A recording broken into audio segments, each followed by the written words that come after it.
당신은 기억하시나요? 내 인생에 가장 찬란했던 그 봄날을요. 그때 우리는 서로가 전부인 줄 알았죠. 하지만 세월은 참으로 야속했습니다. 에휴, 깊은 한숨이 거실의 정적을 깹니다. 예순을 넘긴 영자는 오늘도 식탁 끝에 앉아 식어버린 보리차를 한 모금 들이킵니다. 텔레비전에서는 누군지도 모르는 젊은 가수들이 신나게 노래를 부르지만 영자의 귀에는 그저 소음일 뿐입니다. 엄마, 나 이번 주말에 못 가. 애들 학원 보충 수업이 잡혀서. 어제 걸려온 딸아이의 목소리가 귓가를 맴돕니다. 서운하진 않습니다.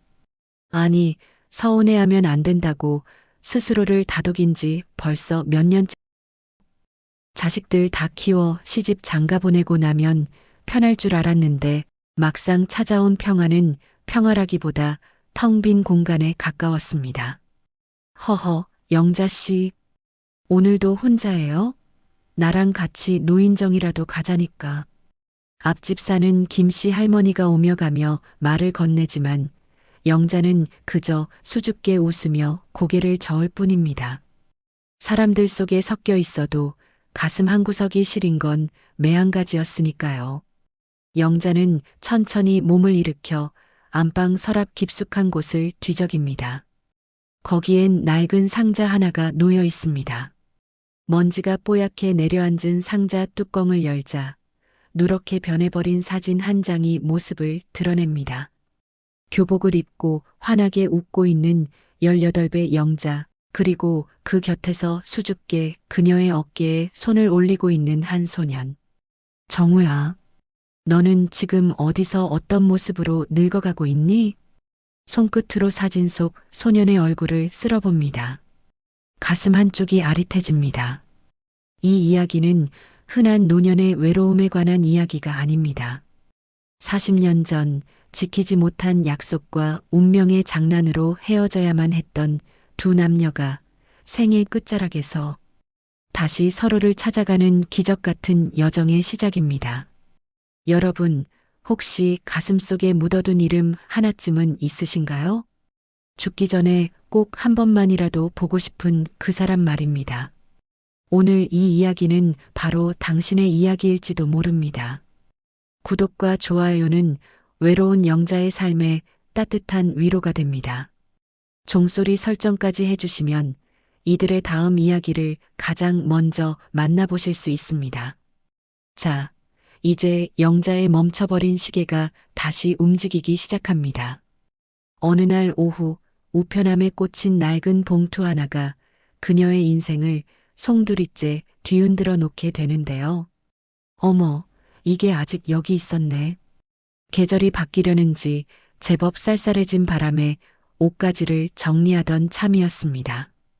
베란다 구석, 낡은 플라스틱 상자 밑바닥에서 영자는 묵직한 책 한 권을 발견합니다. 겉표지는 이미 빛이 발해 누렇게 변했고 모서리는 닳아 너덜너덜해진 고등학교 졸업생 명부였습니다. 아이고, 세월 참 빠르다. 엊그제 단발머리에 교복 입고 깔깔거리던 것 같은데 벌써 40년도 더 된 일이니 말입니다. 영자는 창고 바닥에 주저앉아 무릎을 탁탁 칩니다. 비가 오려나 유독 시큰거리는 무릎을 달래며 그녀는 조심스럽게 책장을 넘기기 시작했습니다. 얘는 벌써 할머니가 됐겠지? 얘는 그때 참 공부 잘했었는데. 손가락 끝으로 동창들의 이름을 하나하나 짚어봅니다. 어떤 이름은 반가움에 미소가 지어지고 어떤 이름은 이미 이 세상 사람이 아니라는 소식에 가슴 한구석이 서늘해집니다. 그러다 문득 멈춰선 페이지. 그곳엔 그녀가 평생을 애써 외면하며 가슴 깊은 곳에 묻어두었던 이름이 정갈하게 박혀 있었습니다. 강정우. 그 세 글자를 보는 순간 영자의 주변을 감싸던 공기가 순식간에 얼어붙는 것 같았습니다. 훅 하고 들어오는 먼지 냄새 사이로 40년 전 그 여름날의 풀냄새가 섞여드는 착각마저 들었습니다. 심장이 쿵 소리를 내며 떨어집니다. 예순이 넘은 나이에 이런 떨림이라니 영자 스스로도 믿기지 않아 가슴 목덜미를 짚어봅니다. 정우, 강정우. 입 밖으로 소리내어 불러본 이름은 낯설고도 아팠습니다. 40년 전 아무런 예고 없이 영자의 삶에서 사라져버린 사람. 금방 올게라는 그 흔한 약속 한마디 없이 차가운 빗속으로 뒷모습만 남기고 떠났던 그 나쁜 사람. 영자는 원망 섞인 한숨을 내뱉으며 명부에 적힌 주소와 연락처를 봅니다. 물론 지금은 다 바뀌었겠지요. 하지만 이름 옆에 적힌 작은 사진 속 정우는 여전히 영자를 보며 수줍게 웃고 있었습니다. 에휴, 이 미련 곰단지야. 지금 와서 이걸 봐서 뭐 한다고. 영자는 얼른 책을 덮으려 했지만 손은 마음처럼 움직이지 않았습니다. 그때였습니다. 정적을 깨고 영자의 낡은 스마트폰이 요란하게 울려댑니다. 화면에 뜬 이름은 고등학교 시절부터 단짝이었던 명숙이었습니다. 여보세요, 명숙이니? 어머, 영자야. 너 소식 들었어? 이번에 우리 기수 동창회 크게 한다며. 근데 세상에, 너 그거 알아? 강정우. 그 강정우가 이번에 나온대. 전화기 너머 명숙의 들뜬 목소리에 영자는 들고 있던 명부를 그만 바닥에 떨어뜨리고 맙니다. 툭 하고 떨어진 책장 사이로 먼지가 뿌옇게 일어납니다. 영자의 동공이 가늘게 떨립니다. 뭐, 정우가 나온다고? 그래. 걔가 외국 나가서 큰 사업하다가 이번에 아주 귀국했다더라. 너랑 걔 사이 모르는 사람이 어딨니? 야, 너 꼭 나와야 해. 알았지? 명숙의 목소리는 멀어지고 영자의 귓가엔 40년 전 정우가 즐겨 부르던 유행가 가사만이 환청처럼 맴돕니다. 잊었다고 생각했습니다. 아니, 죽을 때까지 다시는 마주치지 않기를 바랐던 시절이 더 길었습니다. 그런데 이제 와서 왜 하필 지금에야 나타난단 말입니까? 영자는 떨리는 손으로 바닥에 떨어진 명부를 다시 집어듭니다. 사진 속 정우의 눈동자가 마치 영자야, 나 돌아왔어라고 말하는 것만 같아 영자는 그만 자리에 주저앉아 얼굴을 파묻고 말았습니다. 60대 여인의 어깨가 소리 없이 흔들립니다. 여러분, 세월이 약이라는 말은 거짓말인가 봅니다. 아무리 덮어두려 해도 덮어지지 않는 이름, 아무리 지우려 해도 지워지지 않는 첫사랑의 흔적. 영자는 과연 40년 만에 그 앞에 설 용기를 낼 수 있을까요? 인생에 예기치 못한 순간은 늘 이렇게 불쑥 찾아옵니다. 여러분이라면 이런 상황에서 어떤 선택을 하시겠습니까? 영자의 심정이 이해가 가신다면 댓글로 마음을 나눠주세요. 잠을 이룰 수 없는 밤이 시작되었습니다. 영자는 밤새 거울 앞을 떠나지 못했습니다. 깊게 팬 주름과 희끗희끗한 머리칼. 이 모습으로 그를 만나도 되는 걸까요? 그리고 드디어 운명의 동창의 날이 밝아옵니다. 가지마. 정우야, 제발 가지마. 내가 가면 난 어떡하라고. 영자는 꿈결처럼 들려오는 자신의 울음소리에 번쩍 눈을 떴습니다. 베개는 이미 축축하게 젖어 있었고 창밖에는 새벽 안개가 자욱하게 깔려 있었습니다. 40년이 지났건만 그날의 빗소리는 어찌나 선명한지 마치 방금 일어난 일처럼 가슴이 저릿합니다. 에휴, 나이 먹으니 잠도 없고 쓸데없는 꿈만 느는구나. 영자는 무거운 몸을 일으켜 화장대 앞에 앉았습니다. 거울 속에는 낯선 노파 한 명이 앉아 있습니다. 눈가엔 자글자글한 주름이 자리 잡았고 입가는 고집스럽게 아래로 처져 있습니다. 영자는 분이 가시지 않는 듯 팩트를 거칠게 두드립니다. 정우야, 강정우. 넌 참 나쁜 놈이다. 그 어린 나를 그 모진 빗속에 버려두고 넌 어떻게 그렇게 소식 한자 없이 살 수 있었니? 40년 전 정우의 집은 지독하게 가난했습니다. 아버지는 병석에 누워 계셨고 정우는 학교가 끝나면 공사장으로 시장으로 뛰어다녀야 했죠. 그래도 영자는 행복했습니다. 정우가 내민 눅눅한 붕어빵 한 봉지면 온 세상을 다 얻은 것 같았으니까요. 하지만 가난은 사랑보다 독했습니다. 어느 날 갑자기 정우의 집 대문엔 빨간 딱지가 붙었고 그는 영자에게 미안하다는 쪽지 한 장 남기지 않은 채 야반도주하듯 마을을 떠났습니다. 미안하다는 말 한마디가 그렇게 어려웠니? 내가 돈을 달라고 했니? 금을 달라고 했니? 그저 옆에만 있어 달라고 그렇게 빌었는데. 영자의 입술이 파르르 떨립니다. 그때 느꼈던 배신감과 원망은 예순이 넘은 지금까지도 앙금처럼 남아 영자의 마음바닥을 긁어댑니다. 자식들 키우고 남편 뒷바라지하며 억척스럽게 살면서도 문득문득 비가 오는 날이면 그날의 정우가 떠올라 밥상을 차리다 말고 엉엉 울었던 적이 한두 번이 아니었습니다. 엄마, 오늘 무슨 날이야? 왜 그렇게 화장을 진하게 해? 안방 문을 열고 나온 딸아이의 물음에 영자는 화들짝 놀라며 거울을 가립니다. 아무것도 아니야. 그냥 고등학교 동창회라고 해서 오랜만에 기분 좀 내봤다. 왜 보기 흉하니? 아니 예뻐. 우리 엄마 아직 살아있네. 근데 엄마 눈이 왜 이렇게 빨개? 무슨 일 있어? 아니야. 먼지가 들어갔나 보다. 얼른 밥이나 먹어. 영자는 서둘러 부엌으로 몸을 피합니다. 가슴이 두근거려 도저히 밥이 넘어가지 않습니다. 오늘 그를 만나면 무슨 말을 해야 할까요? 뺨이라도 한 대 때려줘야 할까요? 아니면 왜 그랬냐고 멱살이라도 잡고 울어야 할까요? 영자는 장롱 깊숙이 보관해 두었던 가장 좋은 옷을 꺼내 입습니다.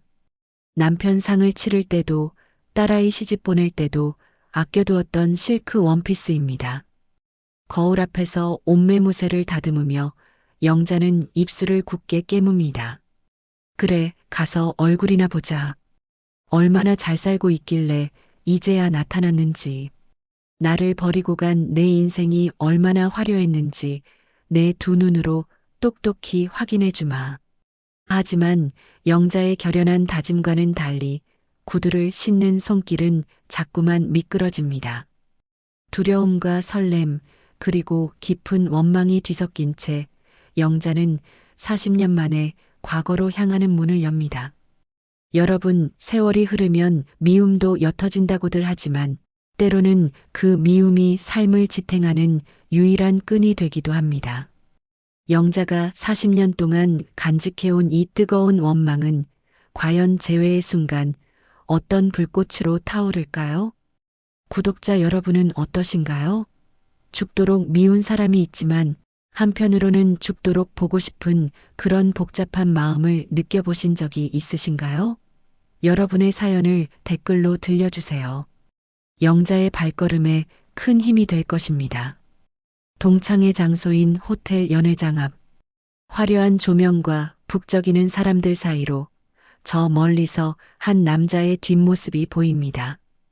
영자는 숨이 턱 막힙니다. 40년의 세월이 더씹혀졌지만 영자는 단번에 알 수 있었습니다. 그토록 저주하고 그리워했던 강정우의 뒷모습이었습니다. 호텔 연회장의 육중한 문을 여는 순간 후끈한 열기와 함께 사람들의 웃음소리가 영자의 고막을 때렸습니다. 은은하게 퍼지는 고급스러운 향수 냄새, 그리고 여기저기서 터져나오는 야, 너 정말 오랜만이다. 어머, 누군지 못 알아볼 뻔했어. 하는 정겨운 목소리들. 하지만 영자에게 그 소리들은 마치 물속에서 듣는 것처럼 웅웅거리며 멀게만 느껴졌습니다. 영자는 입구에 서서 손에 쥔 작은 가죽 가방을 애처로울 정도로 꽉 움켜쥐었습니다. 손바닥엔 어느새 축축하게 땀이 배어 나왔습니다. 그냥 돌아갈까? 지금이라도 못 본 척 나가버릴까? 수만 번 되뇌던 도망의 유혹이 머릿속을 헤집었지만 발은 자석에 이끌린 듯 연회장 안쪽으로 한 걸음씩 내디뎌졌습니다. 어머, 영자 아니니? 아, 이영자. 저 멀리서 화려한 코사지를 단 명숙이가 손을 흔들며 달려왔습니다. 영자는 억지 미소를 지어 보였지만 눈동자는 쉴 새 없이 넓은 연회장을 훑고 있었습니다. 그러다 연회장 단상 옆 창가 쪽에 서 있는 한 남자의 뒷모습에 시선이 멈췄습니다. 남색 정장을 말끔하게 차려입은 등 예전에 그 꼿꼿했던 청년의 어깨는 세월의 무게를 이기지 못한 듯 조금 굽어 있었고 뒷머리엔 서리가 내린 듯 하얀 백발이 드문드문 섞여 있었습니다. 하지만 영자는 본능적으로 알 수 있었습니다. 40년 전 자신의 가슴에 지워지지 않는 낙인을 찍고 떠났던 그 남자 강정우였습니다. 영자야, 저기 봐. 정우 저기 있네. 가서 아는 척이라도 해봐. 아까부터 너만 찾더라. 명숙의 등 떠들매 영자는 숨이 턱 끝까지 차올랐습니다. 한 걸음, 두 걸음. 그에게 다가갈수록 심장 박동 소리가 귓가를 울렸습니다. 두근두근. 이 소리가 주변 사람들에게 들릴까봐 겁이 날 정도였습니다. 드디어 그의 등 뒤 딱 세 걸음을 남겨두고 영자가 멈춰섰습니다. 저기요. 강정우 씨? 갈라진 목소리가 겨우 입술을 비집고 나왔습니다. 남자의 어깨가 미세하게 떨리더니 아주 천천히 몸을 돌렸습니다. 그 찰나의 순간이 영자에게는 영겁의 시간처럼 느껴졌습니다. 마침내 마주한 그의 얼굴. 깊게 팬 이마의 주름, 눈가에 겹겹이 쌓인 세월의 흔적. 하지만 그 속에서 반짝이는 눈동자만큼은 40년 전 그 소년의 것이었습니다. 정우는 손에 들고 있던 와인잔을 떨어뜨릴 뻔하며 영자를 멍하니 바라보았습니다. 그의 입술이 파르르 떨리더니 아주 낮고 젖은 목소리로 이름을 불렀습니다. 영자야. 정말 영자니? 참. 못 알아볼 뻔했네요. 강정우 씨, 참 많이 늙으셨네. 영자는 애써 쌀쌀맞게 대꾸하며 고개를 돌렸습니다. 눈물이 쏟아질 것 같아 차마 그의 눈을 똑바로 쳐다볼 수 없었기 때문입니다. 하지만 정우는 그런 영자의 반응에도 아랑곳하지 않고 떨리는 손을 뻗어 영자의 소매 끝을 살포시 잡았습니다. 미안하다. 영자야. 정말 미안해. 내가 너무 늦었지? 아니, 나타나지 말았어야 했나? 그의 목소리에는 물기가 가득했습니다. 원망의 말을 쏟아내려 했던 영자의 다짐은 그 미안하다는 한마디에 모래성처럼 허무하게 무너져 내렸습니다. 40년 동안 가슴속에 꽁꽁 얼려두었던 미움이 그의 따뜻한 눈빛 한 번에 봄눈 녹듯 녹아내리기 시작했습니다. 어머, 정우 씨, 왜 그래요? 영자 만나니까 눈물이 나요? 에휴, 하여간 이 양반들. 나이 먹더니 눈물만 늘었어. 자자, 여기 구석에 앉아서 조용히 이야기들 나눠. 눈치 빠른 명숙이가 두 사람을 연회장 구석, 작은 테이블로 안내했습니다. 테이블 위엔 김이 모락모락 나는 찻잔 두 개가 놓였습니다. 하지만 두 사람은 차마 찻잔을 들지 못했습니다. 서로의 얼굴을 뜯어보느라 그간의 공백을 눈빛으로나마 채우느라 바빴기 때문입니다. 어떻게 살았니? 애들은? 남편분은 잘해주시고? 정우가 먼저 조심스럽게 안부를 물었습니다. 영자는 찻잔을 만지작거리며 창밖의 야경을 내다보았습니다. 그냥 남들 사는 것처럼 살았어요. 자식들 키우고 남편 뒷바라지하고 그러다 보니 벌써 60이 넘었네요. 정우 씨는요? 미국에서 큰 사업 하셨다면서요? 사업은 무슨, 그저 먹고 살기 바빴지. 아내와는 10년 전에 사별했어. 아이들은 다 제 갈 길 찾아갔고 혼자 남으니까 고향 생각이, 아니, 내 생각이 사무치게 나더라. 영자야, 나 너 한 번도 잊어본 적 없어. 그 고백에 영자의 심장이 다시 요동치기 시작했습니다. 거짓말이라도 좋았습니다. 빈말이라도 고마웠습니다. 평생 자신을 버렸다고 원망하며 살았는데 그 역시 자신을 품고 살았다는 사실이 영자의 시린 가슴에 작은 온기를 불어넣었습니다. 잊지 않았으면 왜 연락 한 번 없었어요? 편지 한 통이라도 보내주지. 나 그때 얼마나 울었는지 알아요? 동네 어귀에서 비만 오면 당신 올까봐. 결국 영자의 눈에서 굵은 눈물방울이 툭 떨어져 찻잔 속으로 빠졌습니다. 정우는 급히 주머니에서 손수건을 꺼내 영자의 눈물을 닦아주려다 멈칫했습니다. 그가 꺼낸 것은 아주 낡고 해진 하지만 정갈하게 다려진 노란색 면 손수건이었습니다. 이거 기억나니? 내가 고등학교 졸업식 날 나한테 선물로 줬던 거.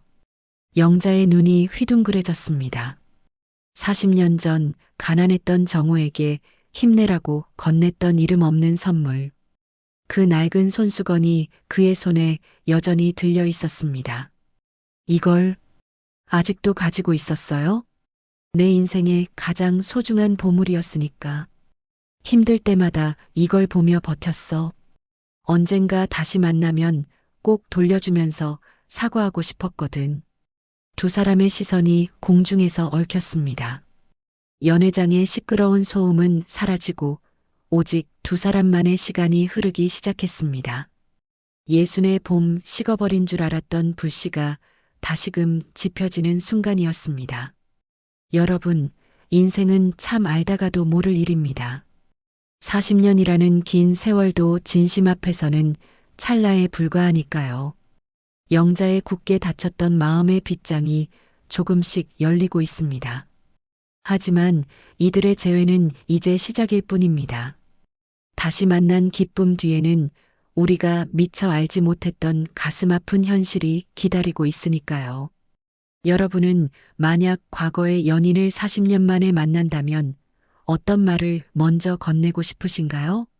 미안해일까요? 아니면 고마워일까요? 여러분의 진심 어린 생각을 댓글로 공유해 주세요. 영자와 정우에게 큰 용기가 될 것입니다. 어느덧 연회장의 조명이 하나둘 꺼져가고 두 사람은 호텔 앞 가로등 아래 나란히 섰습니다. 정우가 조심스럽게 영자에게 손을 내밀었습니다.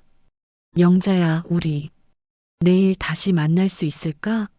같이 남대문 시장도 가고 예전에 걷던 그 길도 한번 걸어보고 싶은데.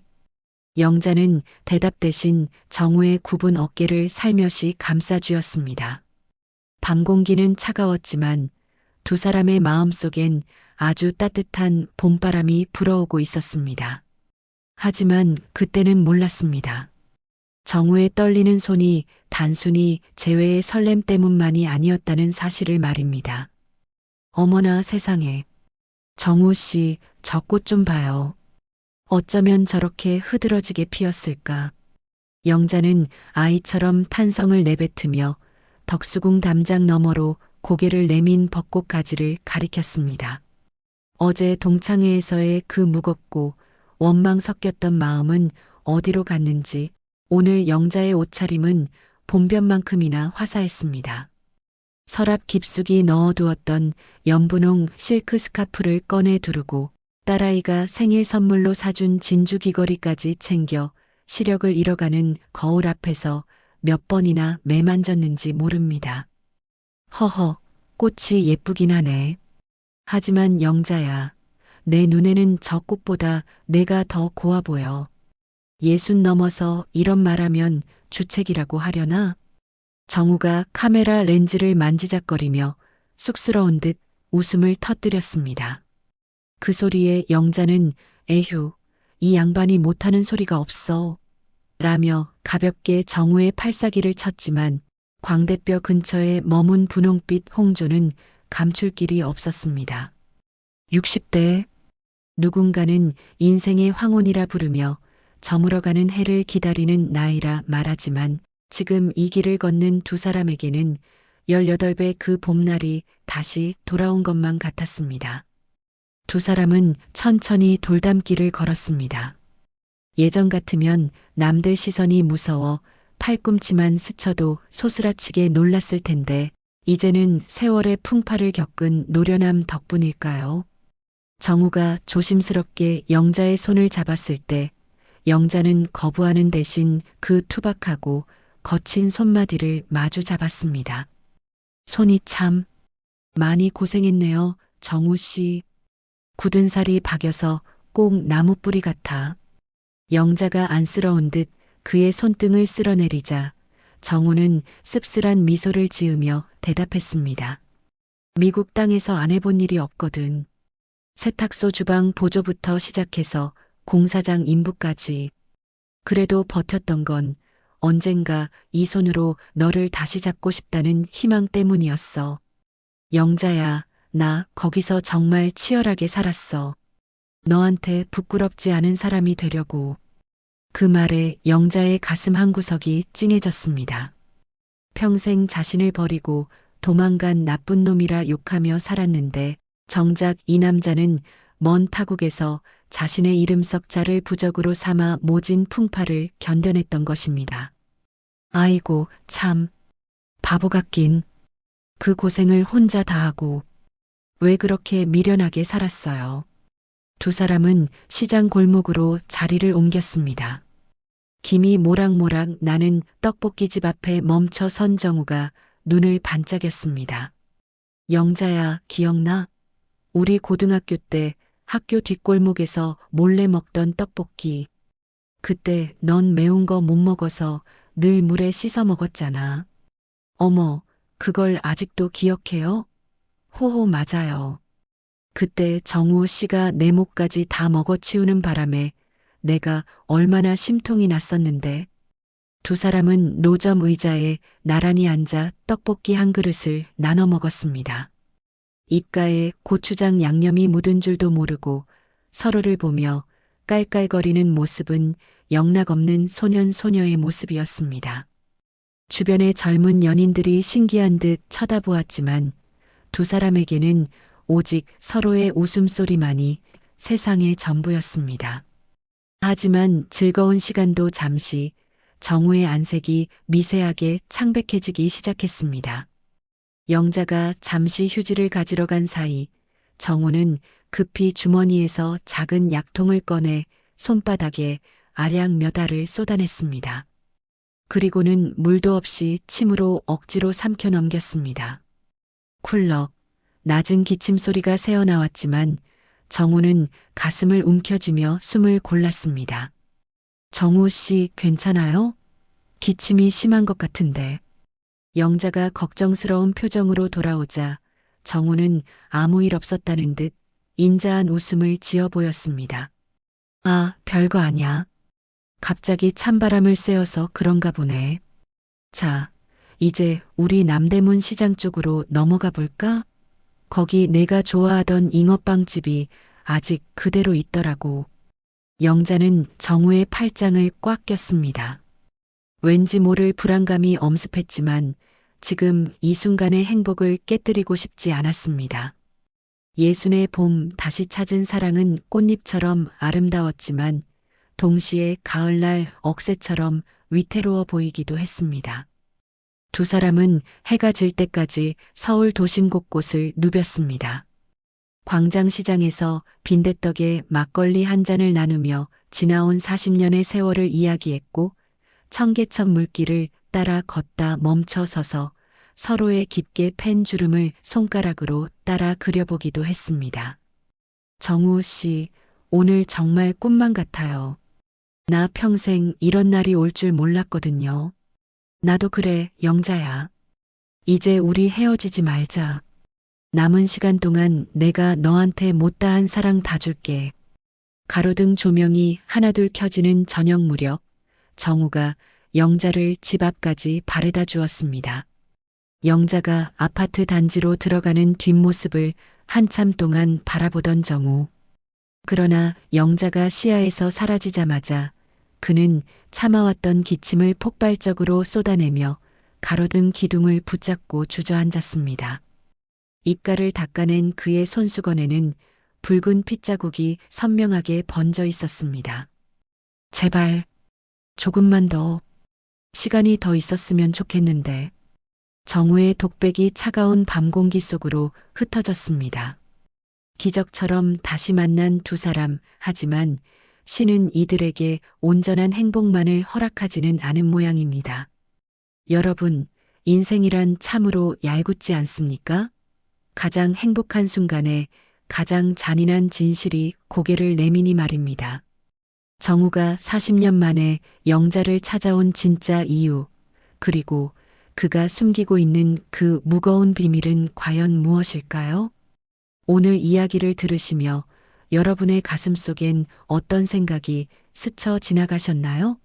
있을 때 잘해라라는 말이 진부하게 느껴질지 모르지만 사랑할 수 있는 시간이 우리에게 무한정 주어지지 않는다는 사실이 가슴 아프게 다가오지는 않으신가요? 여러분이 사랑하는 사람에게 오늘 꼭 해주고 싶은 말 한마디를 댓글로 남겨주세요. 행복은 왜 늘 모래성 같을까요? 파도가 밀려오면 형체도 없이 사라질 것을 알면서도 우리는 왜 그토록 정성스레 성을 쌓는 걸까요? 덕수궁 돌담길의 벚꽃 향기가 아직 코끝에 남아있는 것만 같은데 영자가 마주한 현실은 소독약 냄새 진동하는 차가운 병원 복도였습니다. 어제 저녁 헤어지기 직전 정우가 흘렸던 그 기침 소리가 예사롭지 않다 생각은 했지만 설마 일이 이렇게까지 커질 줄은 꿈에도 몰랐습니다. 밤새 잠을 설친 영자에게 걸려온 전화 한 통.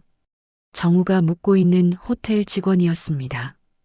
의식을 잃고 쓰러진 정우의 휴대전화 최근 통화 목록에 영자의 이름이 가장 위에 있었다는 이유로 연락이 온 것이죠.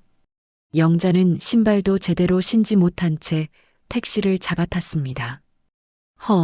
정우 씨, 이게 도대체 무슨 일이야? 어제까지만 해도 그렇게 환하게 웃어놓고 응급실 침대에 누워 산소호흡기에 의지한 정우의 안색은 어제 보았던 그 다정한 중년의 모습이 아니었습니다. 종이 한 장처럼 얇고 창백해진 피부, 움푹 들어간 눈가. 그가 40년 동안 타국에서 얼마나 지독하게 몸을 혹사하며 살아왔는지가 그 야윈 몸 하나에 고스란히 담겨 있었습니다. 영자는 정우의 소지품 더미 속에서 어제 보았던 그 노란 손수건을 발견했습니다. 그런데 그 손수건은 이미 시커먼 핏자국으로 얼룩져 있었습니다. 에휴, 이 미련한 양반아. 아프면 아프다고 말을 하지. 왜 나를 속였어? 왜 혼자 이 무거운 걸 짊어지고 있었니? 영자가 정우의 거친 손을 잡고 소리 없이 울고 있을 때 요란한 구두 소리와 함께 한 무리의 사람들이 병실 안으로 들이닥쳤습니다. 바로 영자의 딸 미선과 정우의 아들이었습니다. 연락을 받고 급히 달려온 자식들의 눈에는 이 황혼의 재회가 아름다운 로맨스가 아닌 골치 아픈 사건으로 보일 뿐이었습니다. 엄마, 여기서 뭐 하는 거야? 어제 동창회 간다더니 왜 이분 옆에서 울고 있어? 딸 미선의 목소리는 날카로웠습니다. 주변 환자들의 시선이 쏠리자 미선은 영자의 팔을 거칠게 잡아 끌었습니다. 엄마, 제정신이야? 이 아저씨 누군데? 들어보니 안말기라는데 왜 엄마가 수발을 들고 있냐고. 우리 집 형편 알면서 이래? 아빠 가신 지 얼마나 됐다고. 얘야, 말 조심해라. 이분은 내 친구고 지금 위독하시지 않니? 어떻게 사람이 모른 척을 해? 영자가 떨리는 목소리로 대꾸했지만 미선의 반응은 냉담하기만 했습니다. 친구, 40년 만에 나타난 첫사랑이라며. 엄마, 나이 먹고 주책 좀 부리지 마. 사람들이 손가락질해. 그리고 이 아저씨 아들 봐. 미국에서 와서 말도 안 통하고 병원비는 어쩔 거야? 엄마가 다 낼 거야? 정우의 아들 역시 당혹스러운 표정으로 영자를 바라보았습니다. 그는 서툰 한국말로 감사하지만 이제 저희가 알아서 하겠습니다라며 영자와 정우 사이를 가로막았습니다. 40년의 세월을 뛰어넘어 다시 잡은 두 사람의 손은 자식들이라는 견고한 벽 앞에서 너무나 허무하게 떨어지고 말았습니다. 영자는 병원 밖으로 쫓겨나듯 나왔습니다. 등 뒤로 엄마 제발 창피하게 살지 말자 라고 소리치는 딸의 목소리가 비수처럼 가슴에 꽂혔습니다. 허, 창피하다니. 내가 내 인생에서 처음으로 내 마음이 시키는 대로 해보겠다는데 그게 그렇게 잘못된 일이니? 영자는 병원 앞 벤치에 주저앉아 멍하니 하늘을 바라보았습니다. 예순의 나이. 누군가의 어머니로, 누군가의 시어머니로, 누군가의 할머니로만 살아야 하는 시간. 자신의 이름 이영자로 살고 싶다는 소망은 이토록 사치스러운 욕심이었을까요? 밤 공기가 차가웠습니다. 정우가 누워있는 병동의 불빛을 바라보며 영자는 결심한 듯 가방끈을 꽉 움켜쥐었습니다. 이대로 물러설 수는 없었습니다. 40년을 돌아 다시 만난 인연인데 이렇게 병실 문 밖에서 끝낼 수는 없었으니까요. 하지만 현실은 냉혹했습니다. 다음 날부터 미선은 영자의 집 앞을 지키며 감시를 시작했고 정우의 아들은 면회객 명단에서 영자의 이름을 지워버렸습니다. 영자는 정우에게 줄죽 한 그릇을 정성껏 끓여놓고도 병원 근처에도 가지 못한 채 집안에서 발만 동동 굴러야 했습니다. 여러분, 사랑만으로 모든 것이 해결되는 시기는 지났나 봅니다. 60대의 사랑 앞에는 책임이라는 족쇄와 자식이라는 거대한 벽이 서 있으니까요. 영자는 이 절망적인 상황 속에서 어떤 선택을 하게 될까요? 딸과의 의절을 각오하고 정우에게 달려갈까요? 아니면 다시 고독한 일상으로 숨어버릴까요? 구독자 여러분, 만약 여러분의 부모님이 늦은 나이에 이런 사랑을 시작하신다면 여러분은 딸 미선처럼 반대하시겠습니까? 아니면 어머니의 마음을 이해해 주시겠습니까? 여러분의 솔직한 댓글이 영자에게는 세상 무엇보다 큰 위로가 됩니다. 영자가 집안에서 눈물로 밤을 지새우던 그때 정우의 아들로부터 짧은 문자 메시지 하나가 도착합니다. 아버지께서 의식을 찾으셨습니다. 계속 영자 아주머니 성함만 부르시네요. 잠시만, 아주 잠시만 와주실 수 있나요? 영자의 눈동자가 다시 희망으로 번뜩였습니다. 하지만 그 짧은 재회가 이들에게 더 큰 시련의 시작이 될 줄은 아무도 몰랐습니다. 사람들은 말하죠. 이 나이에 무슨 주책이냐고, 자식들 볼 낯도 없냐고. 하지만 당신들은 아시나요? 평생을 타인의 시선 속에 갇혀 살았던 한 여자가 생애 단 한 번 나로서 숨쉬고 싶어 하는 그 간절함을 말입니다.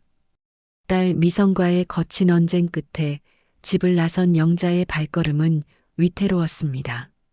엄마, 이대로 나가면 나 정말 엄마 안 봐. 라고 외치던 딸의 목소리가 환청처럼 귓가를 때렸지만 영자는 뒤를 돌아보지 않았습니다. 60해를 넘게 살며 단 한 번도 누군가의 기대를 저버린 적 없던 착한 엄마 영자가 처음으로 저지른 발칙한 가출이었습니다. 병원 로비의 자동문이 열리고 차가운 새벽 공기가 영자의 얼굴 목덜미를 파고들었습니다. 영자는 품 안에 소중히 안고 온 보온병을 더 꽉 쥐었습니다. 밤새 푹 고아낸 전복죽. 소화가 안 돼서 미음조차 넘기기 힘들다는 정우를 위해 영자는 눈을 비벼가며 정성을 다해 끓여냈습니다.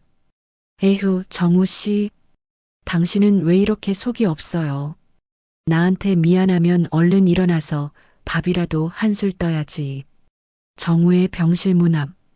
영자는 잠시 숨을 고르고 안으로 들어섰습니다. 각종 기계 소리가 규칙적으로 울리는 적막한 방. 정우는 깊은 잠에 빠져 있었습니다. 영자는 소리 없이 그의 침대 곁 의자에 앉았습니다. 40년 전 그토록 만지고 싶었던 그 손을 이제야 마음껏 어루만져 봅니다. 거칠고 마디가 굵어진 손등 위에 영자의 눈물이 툭 하고 떨어졌습니다. 그때 정우의 눈꺼풀이 미세하게 떨리더니 천천히 눈을 떴습니다. 초점이 흐릿하던 그의 눈동자에 영자의 모습이 맺히자 정우의 입가에 아주 희미한 미소가 번졌습니다. 영자야, 왔니? 꿈인 줄 알았는데 정말 내가 내 앞에 있구나. 허허, 꿈은 무슨요? 이 미련 곰단지 같은 양반아. 내가 온다니까요. 자, 어서 일어나 봐요. 내가 정우 씨 좋아하는 전복죽 끓여왔어. 한 입이라도 먹어야 기운을 차리지. 영자는 떨리는 손으로 죽을 떠서 정우의 입가에 가져갔습니다. 정우는 억지로 입을 벌려 한 모금 넘겼지만 이내 심한 기침과 함께 모든 것을 뱉어내고 말았습니다. 쿨러, 쿨러. 미안하다, 영자야.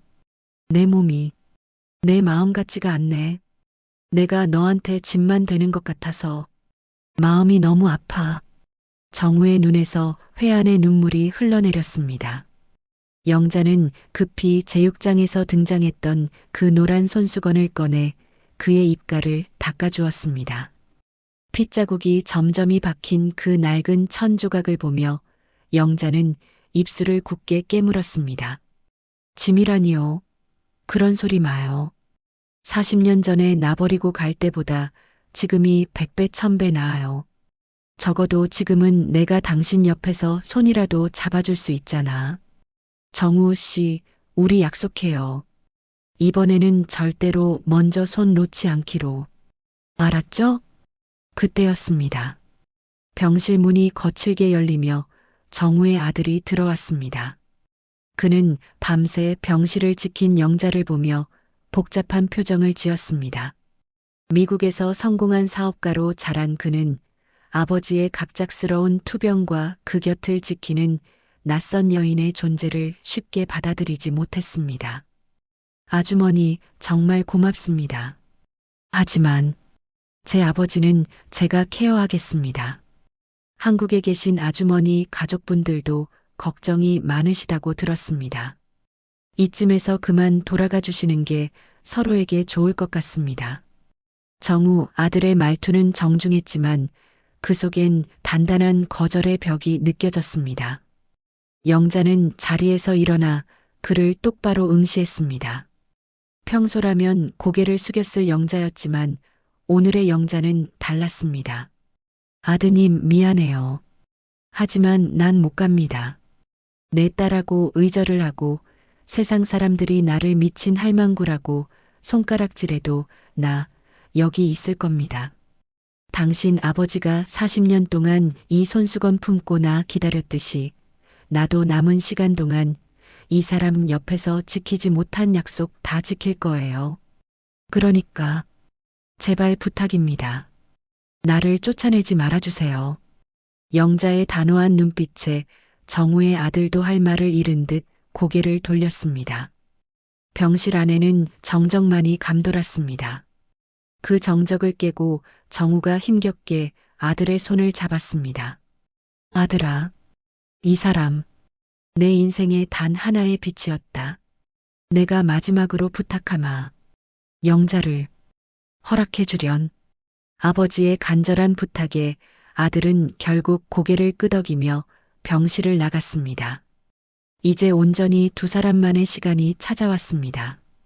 영자는 정우의 머리맡에서 나직한 목소리로 노래를 부르기 시작했습니다. 고등학교 시절 두 사람이 학교 뒤뜰에서 함께 부르던 그 시절의 유행가였습니다. 세월이 가면 가슴이 터질 듯한 그리운 마음이야 있는다 해도. 영자의 노랫소리에 정우는 평온하게 눈을 감았습니다. 비록 몸은 병들고 쇠약해졌지만 두 사람의 마음만큼은 40년 전 그 푸르렀던 청춘의 한가운데를 달리고 있었습니다. 하지만 감동적인 재회도 잠시 정우의 주치의가 영자를 밖으로 불러냈습니다. 주치의의 표정은 어두웠습니다. 환자분 상태가 생각보다 급격히 나빠지고 있습니다. 이제는 마음의 준비를 하셔야 할 것 같습니다. 아마 이번 주를 넘기기 힘들 수도 있습니다. 영자의 앞이 캄캄해졌습니다. 기적처럼 다시 만난 지 불과 일주일. 신은 어쩌면 이토록 잔인할 수 있을까요? 영자는 무너져 내리는 가슴을 부여잡고 병원 비상계단에 앉아 소리 없이 오열했습니다. 여러분, 인생의 가장 찬란한 순간은 왜 늘 가장 짧은 걸까요? 40년을 기다려 겨우 마주본 두 사람에게 남은 시간이 단 일주일 뿐이라니요. 여러분이라면 이 짧고도 귀한 시간 동안 그 사람에게 무엇을 해주고 싶으신가요? 우리 인생에서 내일이라는 단어가 얼마나 오만한 약속인지 새삼 깨닫게 됩니다. 지금 옆에 있는 소중한 사람의 손을 한 번 더 꽉 잡아주세요. 영자와 정우에게 기적이 일어나길 바라는 마음이 있다면 댓글로 힘내세요 한마디만 남겨주세요. 여러분의 따뜻한 마음이 정우의 생명줄을 조금이라도 더 늘려줄지도 모릅니다. 영자는 눈물을 닦고 다시 정우의 병실로 향했습니다. 슬퍼할 시간조차 아까웠습니다. 남은 일주일, 아니 단 하루가 남았을지라도 영자는 정우에게 가장 아름다운 마지막 봄을 선물하기로 결심합니다. 그리고 그날 밤 정우가 영자의 귀에 대고 아주 작은 목소리로 고백했습니다. 40년 전 그가 야반도주하듯 마을을 떠날 수밖에 없었던 충격적인 진실을 말입니다. 사람들은 말하죠. 사랑한다면 끝까지 곁에 있어야 한다고. 하지만 당신은 아시나요? 때로는 사랑하기 때문에 너무나 소중해서 내 스스로가 그 사람의 인생에서 가장 큰 오점이 될까봐 스스로를 도려내야만 했던 한 남자의 심정을 말입니다. 병원의 깊은 밤이 찾아왔습니다. 복도의 소음도 잦아들고 오직 정우의 가쁜 숨소리와 심박 측정기의 규칙적인 띠, 띠 소리만이 정적을 메우고 있었습니다. 영자는 정우의 침대 곁에 바짝 다가앉아 그의 차가운 손을 두 손으로 감싸쥐고 체온을 나누고 있었습니다. 영자야, 이제는 말해야 할 것 같아. 내 가슴 속에 맷돌처럼 얹혀있던 이 이야기를 무덤까지 가져가려고 했는데 너를 다시 보니 도저히 입이 안 떨어지더구나. 정우의 목소리는 미풍에 흔들리는 촛불처럼 위태로웠습니다. 영자는 불길한 예감에 그의 손을 더 꽉 쥐었습니다. 에휴, 정우 씨. 힘든데 무슨 말을 하려고 그래요. 그냥 쉬어. 나 어디 안 가고 여기 있을 테니까. 아니야, 들어줘. 40년 전 그날. 내가 왜 너한테 미안하다는 쪽지 한 장 없이 도망치듯 떠났는지 말이야. 넌 내가 가난해서 산동네 집이 경매로 넘어가서 도망친 줄 알지? 영자는 고개를 끄덕였습니다. 평생 그렇게 믿어왔습니다. 가난의 무게를 이기지 못한 소년이 사랑보다 생존을 택한 것이라고. 하지만 정우의 입술 사이로 흘러나온 진실은 영자의 상상을 초월하는 것이었습니다. 그때 우리 아버지가 술에 취해 저지른 사고를 기억하니? 너희 집 뒷마당 창고에 불이 났던 그날 말이야. 영자의 눈이 휘둥그레졌습니다. 40년 전 영자네 집의 유일한 생계수단이었던 작은 공구 창고가 원인 모를 화재로 전소된 적이 있었습니다. 그 일로 영자의 아버지는 화병에 누우셨고 집안 형편은 급격히 기울었죠. 그게 정우 신의 아버님이 그러신 거였어요? 그래. 아버지가 실수로 버린 담배꽁초가 화근이었지. 우리 아버지는 겁이 나서 도망치셨고 나는 그 현장을 목격했어. 너희 아버지가 불길 속에서 울부짖는 걸 보면서 나는 결심해야 했단다. 내가 너의 곁에 있으면 우리 가족은 평생 너희 집의 원수가 될 거라고. 너희 집을 망가뜨린 집안의 자식으로 내 앞에 설 수가 없었어. 영자의 숨이 멎는 것 같았습니다. 정우는 기침을 토해내며 말을 이어갔습니다. 그래서 너희 아버지께 무릎 꿇고 빌었어. 우리 아버지를 신고하지 말아달라고.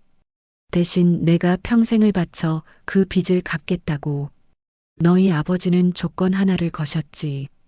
내 딸 영자 눈에서 다시는 눈물 나지 않게 당장 이 동네를 떠나고 평생 연락하지 마라. 그게 내가 너를 떠난 진짜 이유였어. 정우는 품 안에서 그 낡은 노란 손수건을 다시 꺼냈습니다.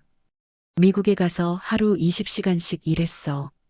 접시 닦고 쓰레기 치우며 모은 돈을 매달 너희 아버지 앞으로 보냈지. 너희 집이 다시 일어서고 내가 대학에 가고 시집 가는 걸 멀리서 소식으로만 들으며 이 손수건을 쥐어짜며 울었단다. 영자야, 나는 너를 버린 게 아니라 너를 지키고 싶어서 나를 버린 거였어.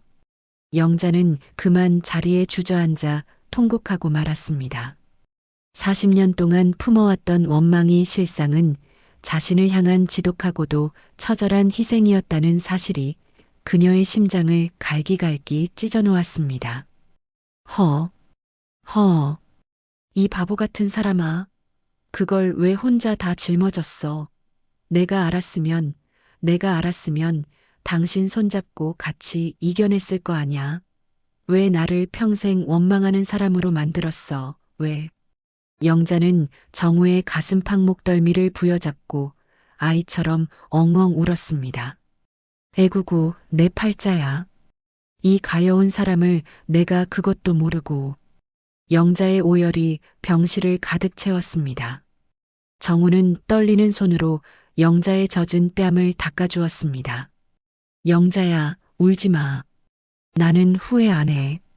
내가 잘 살고 있다는 소식 들릴 때마다 내 가슴은 얼마나 벅찼는지 몰라. 이제야 말할 수 있어서, 이제야 이 손수건 돌려줄 수 있어서 나는 참 행복하다. 두 사람은 서로를 끌어안았습니다. 40년의 세월이 만든 거대한 오해와 원망의 벽이 무너지고 그 자리에는 오직 서로를 향한 깊은 연민과 사랑만이 남았습니다. 60의 나이에 마주한 진실은 너무나 아팠지만 그 아픔 덕분에 두 사람의 영혼은 비로소 자유로워질 수 있었습니다. 하지만 감동의 순간도 잠시 정우의 몸이 경련을 일으키기 시작했습니다. 급히 달려온 의료진에 의해 영자는 병실 밖으로 밀려났습니다. 복도에 홀로 남겨진 영자의 손에는 정우가 건네준 그 낡고 축축한 노란 손수건만이 쥐어져 있었습니다. 여러분, 사랑의 무게는 과연 무엇으로 측정할 수 있을까요? 누군가에게는 평생의 짐이었을 그 진실이 다른 누군가에게는 삶을 지탱하는 유일한 이유였음을 우리는 이제야 알게 되었습니다. 정우가 40년 동안 간직해온 이 지독한 수뇌부 앞에 여러분은 어떤 생각이 드시나요? 우리는 종종 겉모습만 보고 타인을 판단하곤 합니다. 하지만 그 이면에 숨겨진 피눈물 나는 사연을 알게 되었을 때 우리의 미움은 용서로 바뀔 수 있습니다.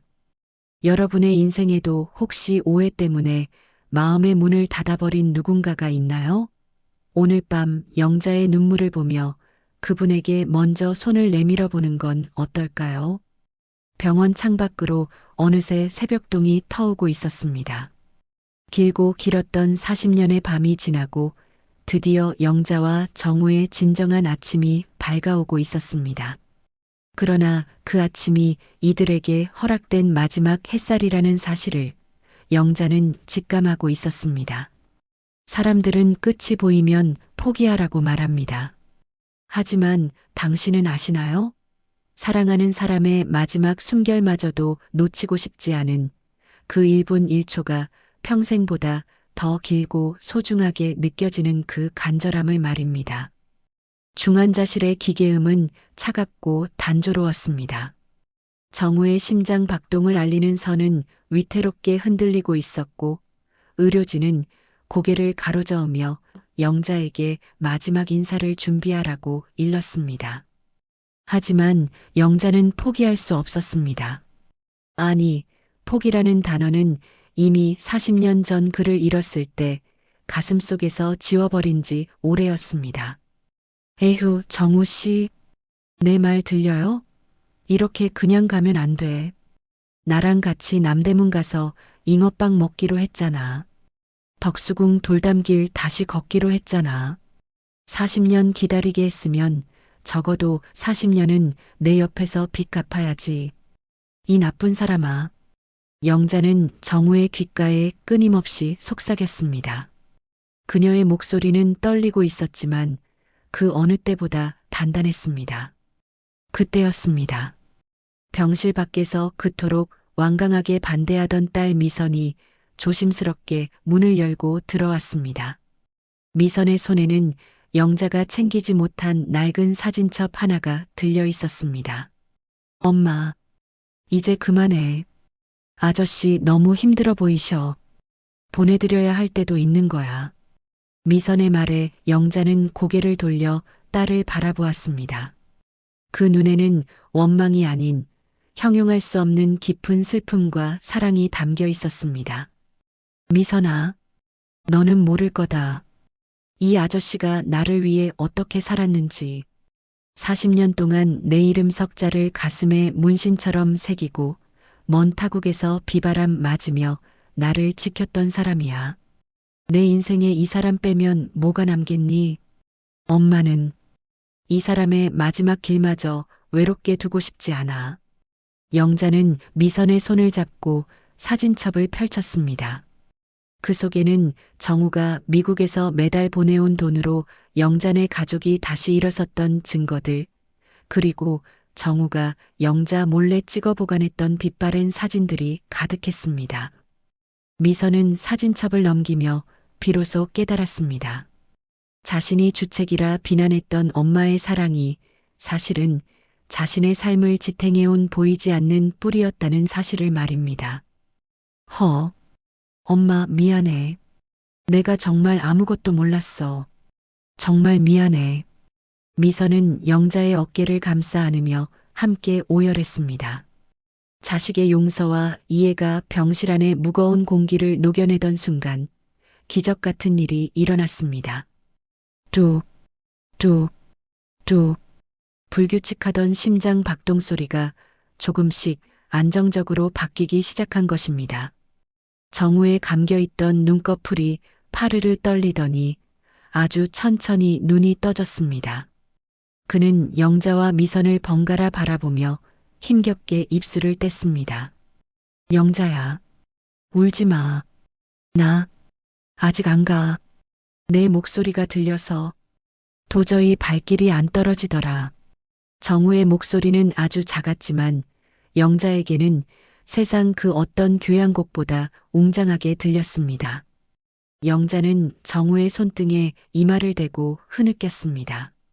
고마워요, 정우 씨. 살아줘서 정말 고마워요. 그날 밤 두 사람은 병실 안에서 세상에서 가장 소박하고도 성대한 약속을 나눴습니다. 화려한 예식장도 하얀 드레스도 없었지만 두 사람의 굳게 맞잡은 손과 서로를 바라보는 깊은 눈빛은 그 어떤 신혼부부보다 뜨거웠습니다. 정우 씨, 우리 약속해요. 다음 생에도 그 다음 생에도 우리는 꼭 다시 만나는 거로. 그때는 절대로 가난 때문에, 오해 때문에 헤어지지 말아요. 내가 먼저 정우 씨 찾아낼 테니까. 그래, 영자야. 다음 생에는 내가 너보다 먼저 태어나서 내가 걸어갈 길에 예쁜 꽃들만 심어놓고 기다릴게. 다시 태어나도 내 사랑은 오직 너뿐이야. 정우의 아들도 영자의 딸 미선도 이제는 두 사람의 사랑을 인정하며 고개를 숙였습니다. 60대의 사랑은 육체적인 결합을 넘어선 영혼의 안식처라는 것을 자식들은 비로소 이해하게 된 것입니다. 여러분, 우리는 종종 너무 늦었다고 말하곤 합니다. 하지만 사랑의 늦은 시간이란 없습니다. 숨이 멎는 그 순간까지도 우리는 누군가를 사랑하고 또 용서할 수 있으니까요. 영자와 정우의 이 처절한 약속은 죽음마저 갈라놓지 못한 위대한 승리였습니다. 여러분은 지금 이 순간 사랑하는 사람에게 어떤 약속을 남기고 싶으신가요? 다음 생에도 당신을 만나고 싶다는 말, 그보다 더 아름다운 고백이 있을까요?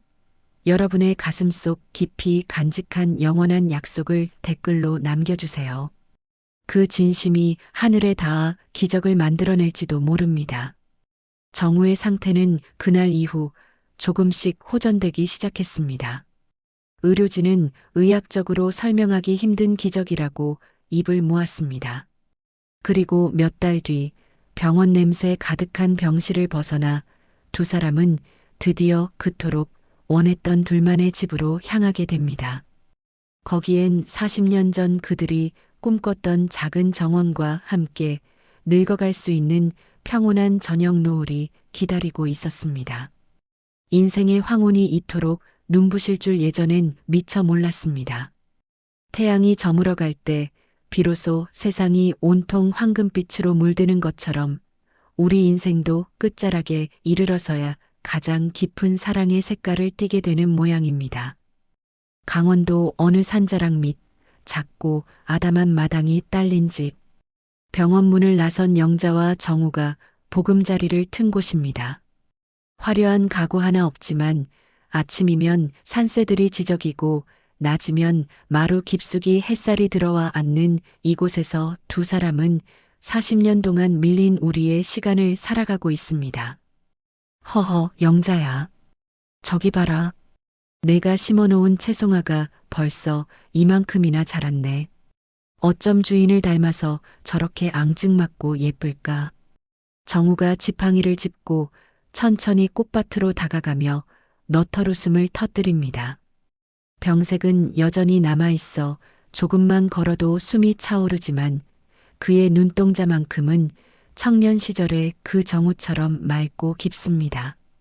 어머, 정말이네. 어제까지만 해도 고개만 겨우 내밀고 있더니. 에휴, 정우 씨. 꽃이 예쁘면 뭐해요. 정우 씨가 약도 제때 안 먹고 고집부리면 내가 속상해서 꽃 구경도 못한다니까요. 영자가 부엌에서 쟁반에 찐 감자와 따뜻한 차를 내오며 눈을 흘깁니다.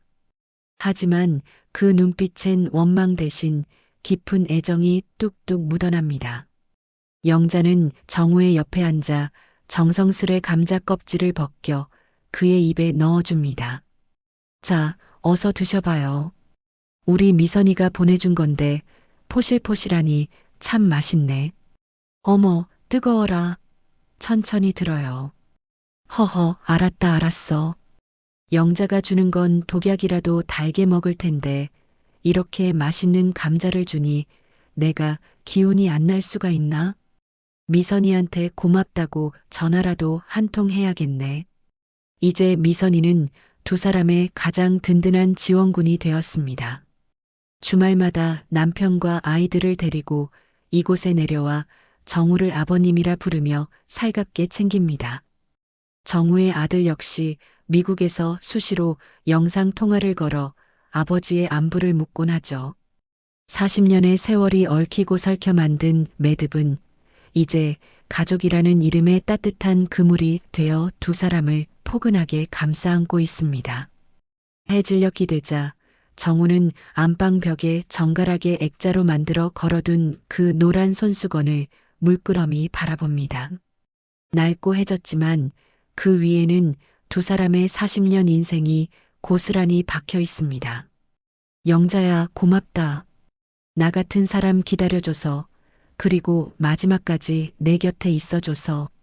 나 정말 인생 잘 산 것 같아. 너를 다시 만난 것 하나만으로도 내 삶은 충분히 가치 있었어.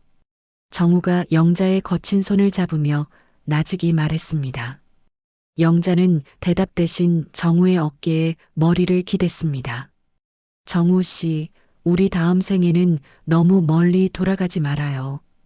그냥 처음 만났을 때 바로 손잡고 비가 오면 같이 우산 쓰고 바람 불면 같이 외투 입으며 그렇게 평범하게 살아요.